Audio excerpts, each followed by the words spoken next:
Hello लोगोफोर आंनि बे बड' स्मार्ट टेक्न'लजि चेनेलाव नोंथांमोनखौ बयखौबो बरायबावबाय। लोगोफोर आं डिउटियावनो दं। डिउटियाव थानानै दसे रेस्ट लानाय समावनो आं बे भिडिअखौ बानायब्रबनो गोनां जादों। मानो होनबा मैयानो सानना दोनखादोंमोन आङो बे कन्टेन्टनि सायाव आङो बे टपिकनि सायाव आङो भिडिअ बानायगोन। स' लोगोफोर फेसबुकाव जे बांसिनानो माने आं नुनो मोनदों फेसबुकाव माने हिन्जावफोरनि फेसबुकाव आरोखि ना नंनाय नङैनो माने बै भिडिअ कल मेसेज भइस कल बायदि बायदि फटक्स बायदि बायदि भिडिअस माने सासेनावल' नङा गोबां जोंनावनो माने फेसबुक सालायगिरि हिन्जावफोरनावनो फ्रायावनो माने गोबां माने प्रब्लेम हरबाय थायो माने भिडिअ कल बायदि बायदि रोखोमनि। दा बे प्रब्लेमनिफ्राय माब्रैहाय नोंथाङा रेहाय मोननो बे माखासे सेटिंस दङ। बे सेटिंसफोरखौ आं इम्परटेन्ट सेटिंस बियो बे सेटिंसफोरखौ नोंथाङा खालामना लायोब्ला नोंथांखौ जेबो डिस्टार्ब खालामनाय नङा। बांसिनानो आं नुनो मोन्दों गुबुन हारियासो बेफोरबायदि भिडिअस कल हरो दै। टाइम टेबोल गैया, हर सान मिथिया, हाबा जानाय जायै मिथिया, जानाय लोंनाय मिथिया, खामानि मावनाय मावाखै बेफोरखौ जेबो मिथिया। माने ओरैबायदि माने मानसिफोर दङना बापरे बाप बेफोरबायदि माने मानसि थायोना बिसोरनाव खामानि गैया नामा? जानो लोंनो बिसोरनाव माने माबा मोनसे टाइम टेबोल दंना गैया, उन्दुनाय टाइम दंना गैया बिसोरनाव माने हरबाबो सानबाबो माने बेफोरबायदि माने परेशान खालामबाय थायो। आं माखासे फेसबुक इउजार्स बिनानाव बिब'फोरनि आङो फेसबुकनि खौ चेक खालामनो थाखाय आं बिथांमोननिफ्राय एक्सेस खालामनानै लादों आंनि मबाइलावनो।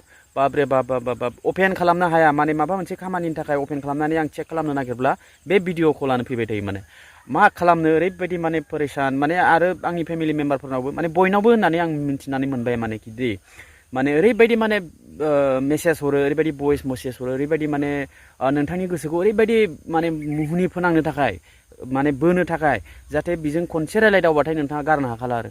स' लोगोफोर बेफोरबायदिनिफ्राय बेफोरबायदि ट्रेपनिफ्राय नोंथाङा गोजानाव था। बेफोरबायदि अनलाइन चाट बा अनलाइन बेफोरबायदि फेसबुकाव भिडिअ कल खालामनाय बेफोरबायदि माने शेयार खालामनाय मेसेज खालामनाय बेफोरबायदिखौ नोंथाङा खालामनाङा।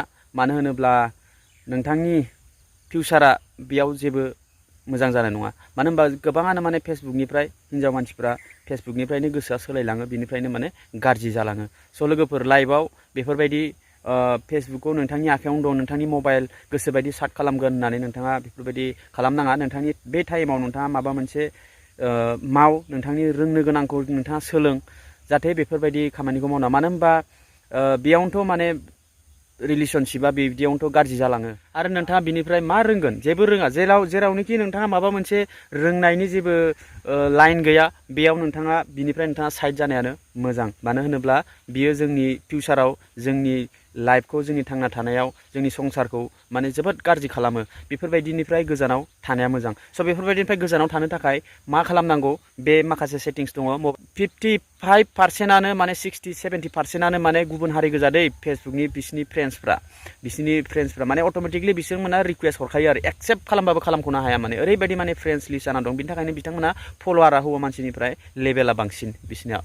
दा बिदिनो सिरि सिरि बहाबा साइड खना खना बिदिनो साइड खालामखुमायो सोरबा किसुमाना। बांसिनानो खालामा, बांसिनानो बेफोरबायदि प्रब्लेमाव जेलिनानै थायो। स' मा खालामगोन, मा खालामबा बोरै जागोन होननानै सानबाय थायो। दा गार्जेनफ्रा मिथिया गथ'आ फरायदोंना रुम सिङाव फरायदोंना ना मबाइल नायदों, मा खालामदों, नङा होमबा? थिग बेफोरबायदियावनो गोसोआ गाज्रि जायो आरो न'खरावबो बिदिनो एरा जायो, एना एनि जायो, बिदिनो बायदि बायदि रोखोमनि माने मावनाङै खामानिखौ मावो। बेफोरबायदिनो जायो आरो। बेनिखायनो बेफोरनिफ्राय गोजानाव थानाया मोजां। माखासे सेटिंस दङ, बे सेटिंसखौ नोंथाङा खालामना लाब्लानो बेफोरो माने रावबो फन हरनो हानाय नङा नोंथांखौ। जाबो मेसेज भिडिअ कल बेफोरबायदि रावबो जेबो खालामहरनो हानाय नङा। दा बे प्रब्लेमनिफ्राय रेहाय मोननो थाखाय मा खालामनांगौ मिथिबायना? बिसोरखौ खानानै दोननांगौ। नोंथांनि न'आवनो खानानै दोन सैमा बायदि। नोंथाङा होबासो मोनजागोन, होआबा मोनजाया आरो नोंथांखौ नायबायल' थानो हागोन बिसोरो। बेफोरबायदि खालामनानै दोन। जेरैहाय नोंथाङा बिसोरखौ साबेसेखौ ब्लक खालामख'नो, नङा होमबा? सासेखौ ब्लक खालामगोन आरो सासेया गोदान ओंखारलायगोन। सासेल' नङा गोबां जोन माने सानख'लायनो हाया ओरैबायदि माने भिडिअ कल हरो बापरे बाप। बेनिखायनो बिसोरखौ ब्लक खालामनो गोनांथि गैया। ब्लक खालामबा नोंथाङा माइनास पइन्ट जागोन। मानो होनबा बिसोरो नोंथांमोननि पस्टखौ नायनोल'सो हागोन, नाथाय भिडिअ कल बेफोरबायदि मेसेज खालामनो हानाय नङा। बेनिखायनो जोङो ब्लक खालामनाङा। ब्लक खालामबा जोंहा लस जागोन, माने जोंहा सासे लस जागोन, नोंथांनि फल'वारा डिक्रिस जागोन, सासे लस जागोन। ओंखायनो माने बिसोरखौ जाहाथे ब्लकबो खालामनाङा, नोंथांनि पस्टखौल' नुबाय थानाय। अके, स' रिचावनो नोंथाङा इंगेजमेन्ट बानायनानै दोनबाय था, नाथाय भिडिअ कल चाट बेफोरबायदि खालामनो दरखार गैया। बेफोरबायदि मेसेज बायदिसिना खालामनो गोनांथि गैया। बेनिफ्राय नोंथांमोना गोजानाव थादै बेफोरबायदि लाइनाव नोंथांमोना फैयाब्ला मोजां जागोन। अके।